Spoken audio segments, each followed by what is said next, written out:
हमारे जीवन का यदि कोई आधार है तो वह है गायत्री माता और हमारे गुरुदेव। यदि गायत्री माता और गुरुदेव हमारे जीवन में नहीं होते तो ईंट पत्थरों सरीखा हमारा जीवन होता।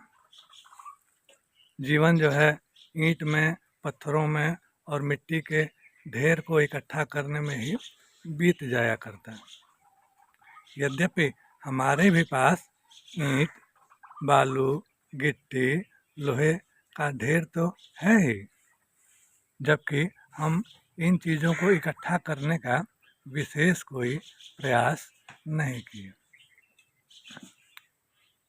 आज हम आपको बताते हैं कि कैसे गायत्री माता का हमें नित्य संरक्षण मिलता रहता है। हमारा जो जीवन है वह चमत्कारों भरा हुआ है। कदम कदम पर गायत्री माता और हमारे परम पूज्य गुरुदेव हमारी अंगुली पकड़ करके और हमें दिशा और दशा दिखाते रहते हैं। सन 2018 में हमारे मन में तीव्र इच्छा हुई कि हम गायों की सेवा करेंगे। देखते थे कि गायें बड़ी कष्ट में रहती हैं, परेशानी में रहती हैं, तो बड़ी तीव्र और प्रबल इच्छा हुई कि क्यों न गायों की सेवा की जाए।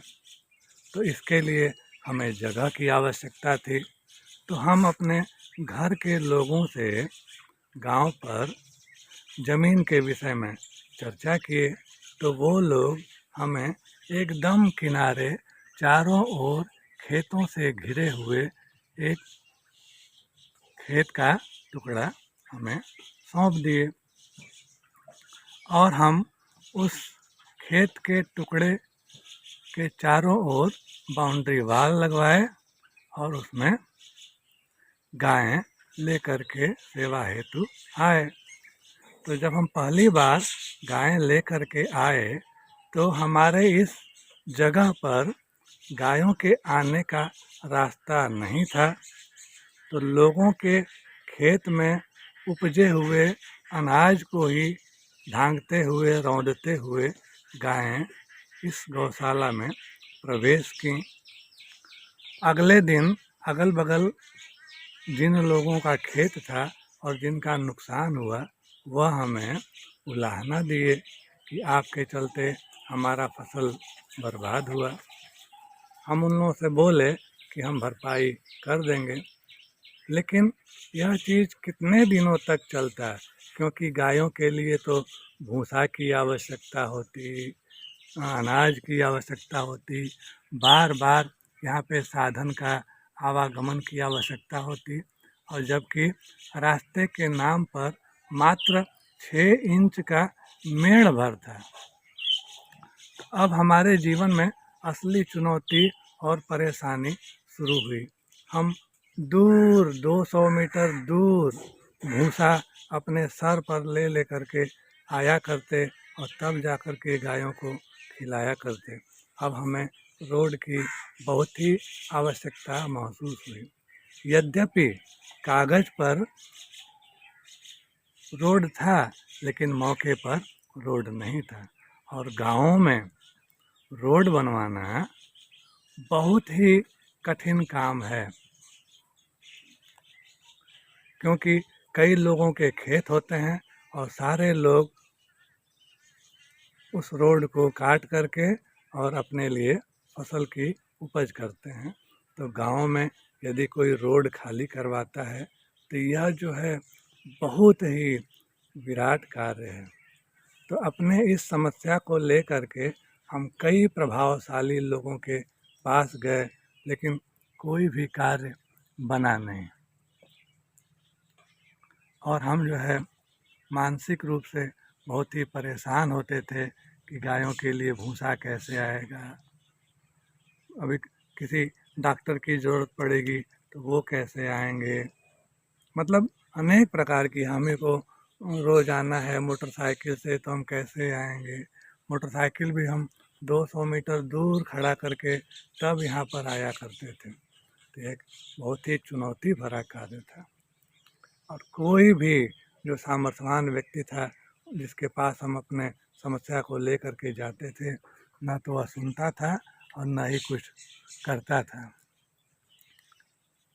अंत में हार करके हम गायत्री माता के सामने, अपने गुरुदेव के सामने अपने इस समस्या को रखे और चमत्कारिक ढंग से गायत्री माता और गुरुदेव इस समस्या को सुनी।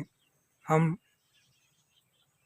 सन 2000 से लेकर और 2011 तक बच्चों को फिजिक्स, केमिस्ट्री और मैथ पढ़ाया करते। तो हमारा पढ़ाया हुआ एक लड़का छात्र लेखपाल बन चुका था। अचानक एक दिन हमें रास्ते में वो मिला और हमारा हाल चाल पूछा। तो उस दिन उसके सम्मुख हम अपनी यह समस्या बोल दिए कि जहाँ गाय रहती हैं वहाँ पर कागज़ पर तो रोड है, लेकिन मौके पर रोड ही नहीं है। वह हमारे इस समस्या के प्रति गंभीर हुआ और उसकी समस्या को बता करके वापस हम गौ सेवा वाली जगह पर आ गए। और उस दिन शाम को और रात में गर्मी का मौसम था और अद्भुत शीतल हवा बहने लगी और हमको महसूस हो गया कि आज हिमालय वासी हमारे गुरुदेव और गायत्री माता इस गौशाला में पधारे हुए हैं और ज़रूर ही कुछ न कुछ शुभ होने वाला है, ऐसा हमें महसूस हो गया। अगले दिन सुबह सुबह हमें हमारे उस छात्र का मैसेज आया, फ़ोन आया कि सर आइए चलते हैं, आपके गांव के लेखपाल से मिल लेते हैं, कुछ न कुछ अच्छा होगा। इस प्रकार से हम दोनों लोग इस गांव के लेखपाल के पास गए और लेखपाल के पास पावर होता है।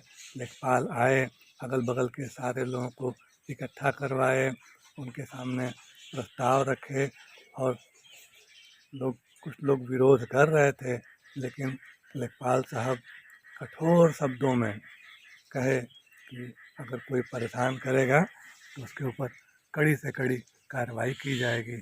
और अगले ही दिन 8 फुट का यहाँ पर आने और जाने के लिए रास्ता बन गया। और फिर भूसा लाना हो, हमें मोटरसाइकिल से आना हो, किसी और को आना हो, तो एक रास्ता तैयार हो गया।